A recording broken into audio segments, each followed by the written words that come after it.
Hey everyone, Ryan Young, Kama Jiu-Jitsu.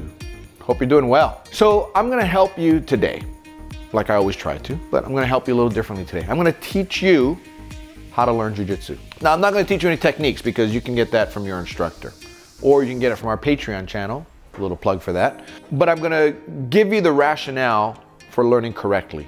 So if you watched our videos going back, there's a concept that I mentioned called learning Jiu-Jitsu linearly rather than circularly. So now here's how the linear concept works. If I start over here and I'm at point 1, well, we'll call this 0, that's your start date. And what I'm gonna do is I'm gonna learn a series of techniques over time. Now, optimally, you want to learn them in order. You don't wanna learn them random, right? So you want to learn how to escape a mount before you learn how to choke somebody from the mount, as an example. But let's say you start learning your concepts here. So you start going to class and here's your first concept today. What you want to do is you want to learn a concept and work it. Learn a concept and work it. So what happens is every concept you're learning, you're spending the needed time to actually work it. Now, working a concept isn't 5 minutes of going back and forth and then slap, bump, and then train. It's not anything like that. It's doing it over and over and doing it to various levels of intensity. But here's what most people do. And let's assume they're learning in order, or they're learning on a linear line. They're learning this way, they learn out here, they learn out here, they learn out here, they learn back here, they learn back here, back here.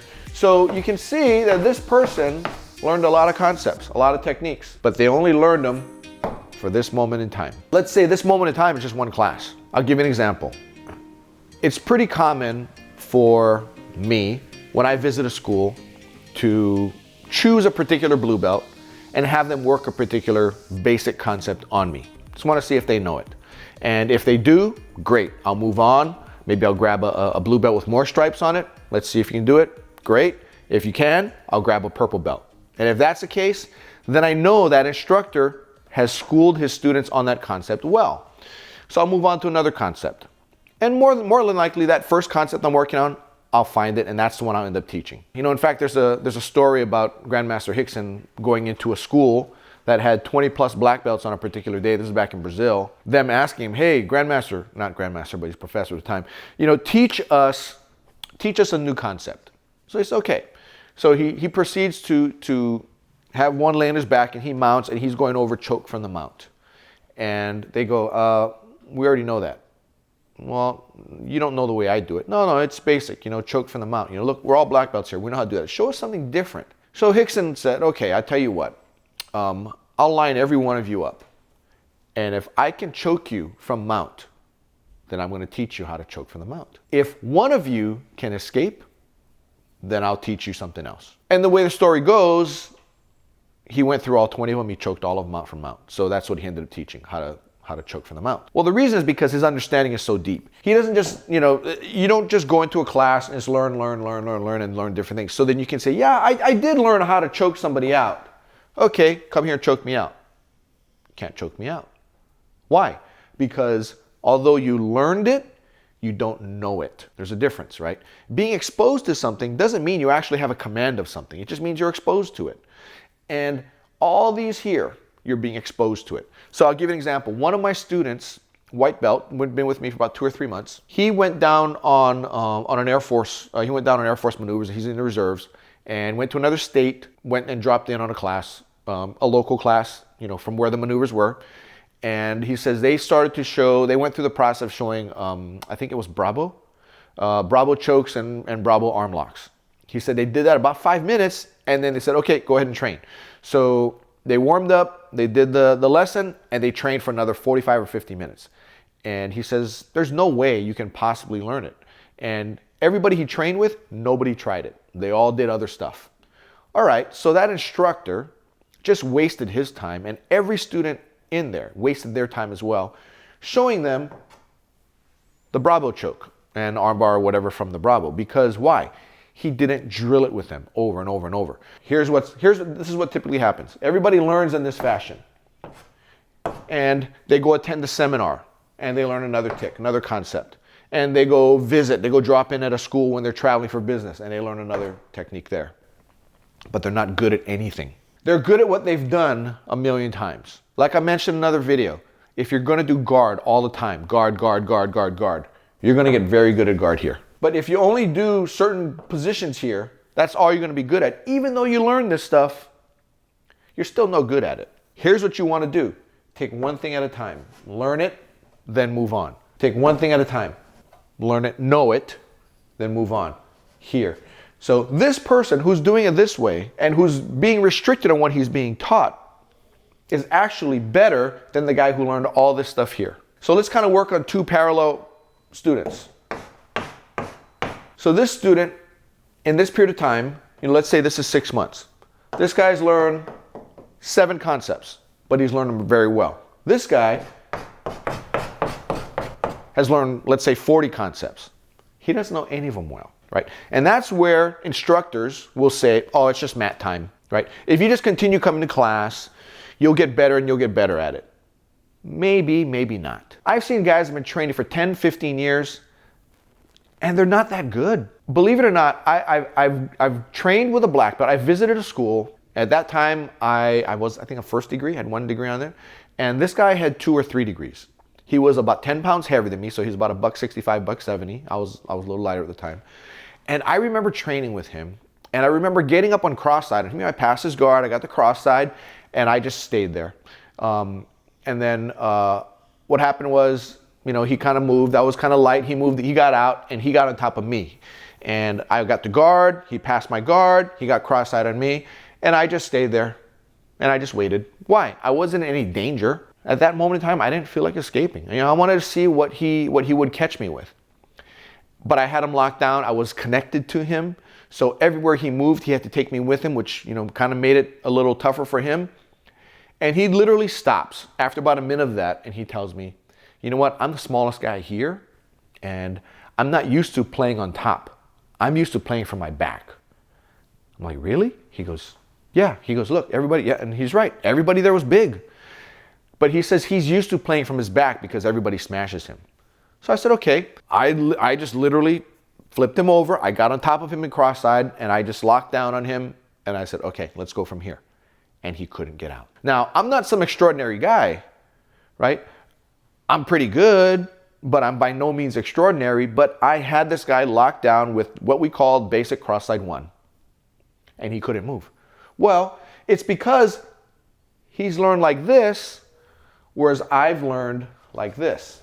So I learn all my concepts. I learn them well. I don't know nearly as much as he does, or at least I haven't been exposed to nearly as much as he has been exposed to. But what I do know, I'm solid, right? And as the years go on, my goal is not to get more tick marks. My goal is to get better at something new. And then after I do that, get better at something new. And I'm still going to go back, and I'm still going to work on the older stuff, the basic stuff. How many of you, and I'm not sure how many of you have, how many of you have been to a RICKSON seminar 20 years ago? So let's say he's 39 years old, about 40 years old. If you have, then you're going to know what I'm talking about. What he would do is he would pick the biggest, strongest guy. And he would tell him, here, my friend, come, put a choke on me. And he would let them sink a choke on, whether it be with a rear naked choke or whether it be with a gi choke. But he would let them have their back hooks in, and he'd tell them, go ahead and choke me. And he would make sure, do you have it, my friend? Do you have it? Is it tight? Yep. And his neck is getting squeezed and his voice is changing. And he'd say, okay, go. And then he'd make sure the guy is squeezing even harder, and RICKSON would get out. I never saw him fail once. Not once, right? And he would do that in seminars, but he'd do it in class all the time. But in class, he wouldn't do it as much because we learned how to choke. He would also do it for straight arm bar. He'd let you have his arm. He'd say, go ahead, take my arm. He said, and then he'd say, okay, make it tight, make it tight. Yep, you got it, yep. And then he'd get out. Not once did I see him tap to it. It's not that he's got super elbows or super neck. It's that he has his technique so dialed in that he has a better command of it than anybody else would. Most people are operating at this level. Look how deep he is. In fact, he might even be further down as far as his depth of knowledge. That needs to be your goal. Now, let's say these are concepts that you learn later on in your belt journey. So these ones further out, you don't learn till purple belt. But you should also have this type of layout for your game, if that makes any sense. So the stuff that you learned on the very first month, you've gone over and over and over. You don't skip it behind, right? A lot of people will say, XYZ schools where I'm at, you know, you're saying that we don't learn self-defense. You know, you're just a liar, because we have to learn it in order to get to the advanced class. And I get it, right?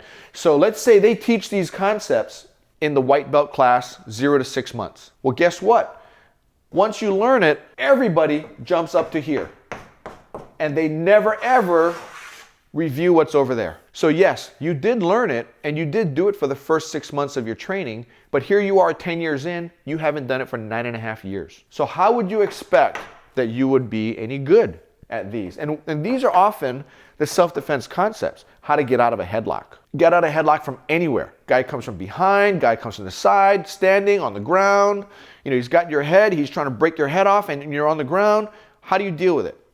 Right? I'd mentioned another video about going to Rickson seminar, and I remember helping my students, you know, because we're all attending, helping my students work through a concept that Rickson had shown, but we already done in class, so we're already familiar with it. And this black belt who was in a group next to me, noticing that my white belts already knew this, he then pulls me aside, asks me to help him, and a headlock on the ground was completely foreign to him. He did not, I go, you're kidding me. You don't know how to get out of a headlock on the ground. And he was a black belt. And he said, no, I don't. I'm like, wow. You know, one of my students was talking to Rickson when we had dinner after the tournament once and asked Rickson about that. And Rickson said he sees it all the time. At first, he used to get upset about it, but he just realized that they may learn it in the first 6 months, but once they're black belts 10 years later, they never ever went back to it. Because they're all trying to get tick marks further down the road. If you're going to take anything from this video, take this.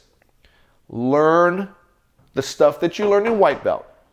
Go over it and over it and over it. In addition to adding something, but add things one at a time. Don't go on Monday, get a new concept Monday. Go in Tuesday, get another new concept Tuesday. One Wednesday, Thursday, Friday. So in 1 week, you got 5 new concepts. Well, guess what? The next week, you're going to do 5 more. If you do that every single class, in the course of a month, you're going to learn 20 new concepts. You would have been exposed to 20 new concepts, but you will have a command of none of them. Absolutely none of them. Think about it this way. If you were to just take one concept, the concept that you learn on the first Monday of the month, and block everything else out, and just work on that one concept for 30 days, learn it inside and out. And then the first Monday of the next month, of February, take that one concept that you're taught and learn only that for 30 days. You're going to have 12 concepts in a year that you will know inside and out. Now, if you're training for 5 years now, that will be 60 concepts that you will have gone through and spent an entire month on. Now, does that make sense, right? You will have 30 days in a row, or let's say 20 days in a row, because let's say you go to class 5 days a week, 20 days in a row of each concept, of one of 60 concepts at the 5-year mark. You will be so badass at that point in time. You will not believe it. Because you're going to get everything eventually. You know, when people say, oh, you know, my instructor doesn't show me enough stuff, or he doesn't let me express what I want to express, you know, or my instructor does, or he says I'm good at guard, I should just keep playing guard. Wrong. Maybe you play it for 30 days, and after that you don't play it anymore. And then you learn something else. Don't be in a rush to learn everything, because it's a long journey. And what you don't want to do is you don't want to waste precious time, because time is a commodity. Once you use it, it's gone, and you can't buy more of it. So that's how you have people, that's how I come across people going, holy crap, I've been doing this for 10 years, and the stuff that you're showing us, it's like I've never learned this before. I didn't know it existed. Well, you should have known that it existed, but it's just that you never practiced it. So try this. You know, if you don't believe me, try it for 6 months. Give this thought process 6 months, and we'll see where you're at 6 months from now. If you're not significantly better, then it didn't cost you a lot of your life. But I've seen it work over and over and over again. And trust me, it will work for you. That's all I got for you this time. Take care of yourself. Happy training. Bye-bye now.